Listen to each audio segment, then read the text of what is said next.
Well, hello there, YouTube. It's come to my attention that a lot of nail techs don't even know the differences between the three types of gels that are out there. So that's what we're going to cover today. So, there is three types of gel. You have your hard gel, your soak-off gel, and your gel polish. These are all very different things. And it's really important when you go into a salon, or if you're a nail tech obviously doing the service, you need to know which type of product you're using so you know how to remove it, how to use it properly, and what it actually does. So, let's start with hard gel. Hard gel is going to be the most comparable product to acrylic powder and liquid nails. Now, all of these products are still made with acrylate, which is the main ingredient in acrylic. You're dealing with the same chemical. So, you have your hard gel, and hard gel is going to be the strongest, toughest gel that they make.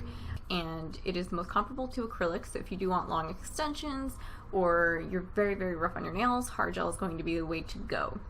Now, a lot of people don't know when hard gel is getting put on their nails. And it's hard to tell other than knowing the names of the brands that make these and what it looks like. But you should definitely ask your nail tech what they're putting on your nails, because if it is hard gel, that is permanent. Hard gel, in its differences from acrylic, is it's not permeable, which means that the surface layer is not porous. Nothing can penetrate through hard gel. So once it's cured, it's not coming off unless you file it off. You can't soak it. And a lot of people start soaking off gels and they're like, oh, it's really hard, it's not coming off, so they start prying it off. They don't realize it's hard gel. And hard gel just needs to be filed off properly. Definitely don't try to remove that by yourself, because it's really tough to do that and not damage your nails. So then next you have your soak-off gels, and soak-off gels were really big back in like the early 2000s, and that's like Axiom Gel, Presto Gel, all those kinds of brands of gel in the pots, colored gel in the pots. That's going to be a soak-off gel. And what that is, it's basically a colorful version, sometimes they're clear, of hard gel, but they made it permeable so you can soak it off. But hard soak-off gel is a little bit more difficult than gel polish to soak off, which we'll get into what that is later. But soak-off gel can take anywhere from like 20-30 minutes to start soaking off. But the pigment color payoff is really great with them. It's much stronger than gel polish. If you're like a hairdresser or somebody who uses your hands a lot and gel polish doesn't work for you, soak-off gels are going to be great for you.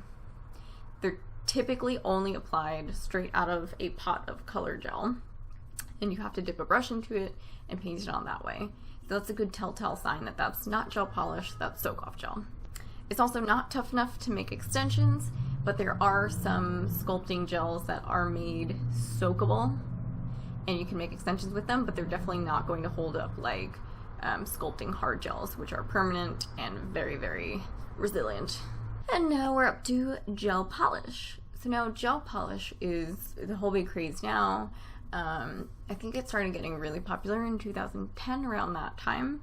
And gel polish is literally actual soak-off gel mixed with nail polish. And that's how gel polish was born. So because soak-off gel takes anywhere from 20 to 30 minutes to soak off, they wanted a quicker way to get that soaked off and an easier way to apply it. So if you mixed a little bit of nail polish with soak-off gel, obviously there's a lot more involved with this, it became a nice thinner substance. It was easier to apply. You could just brush it on with a bottle with a brush, and it soaked off so much faster. So that's how gel polish was born. Gel polish is the softest version of all the types of gels out there, and every brand is different, and that's very important to understand, because a lot of people think shellac is just a universal term for gels, when that's not true at all. Shellac is made by C&D, a nail brand, and they created their gel polish line called Shellac. You have your OPI gel polish line, you have Gelish from Hand Nail Harmony, but generally anything in a bottle with a brush that's cured with a lamp is going to be a gel polish product. Another thing I just want to talk about is how different all the gel polishes are, and the difference comes from the ratio of nail polish to soak-off gel in the product. So I know that shellac, I believe, is the softest gel product out there, gel polish product, and it's because it has a very high content of nail polish as compared to other brands. So that makes it soak off a lot faster. So if you have shellac on your nails, it's going to soak off in like literally 5 minutes. And if you have gelish or OPI, it's going to be a lot harder to soak off. And another thing to understand is that the C&D shellac top coat is permeable.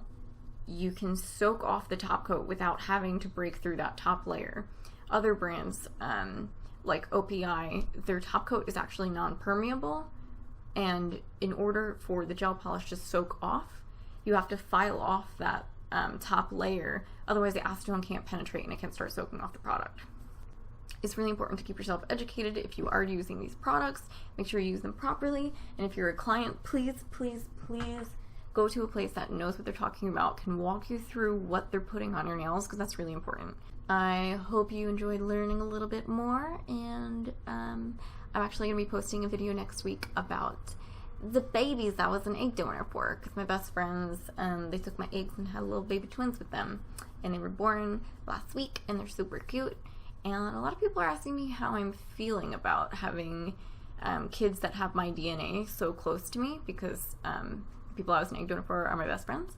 So I think I'm going to do a little follow-up video about that, because when they were born, I had some feels. But yeah, so I might talk about that. So stick around, subscribe, and I'll see you next week. Okay, thanks, bye!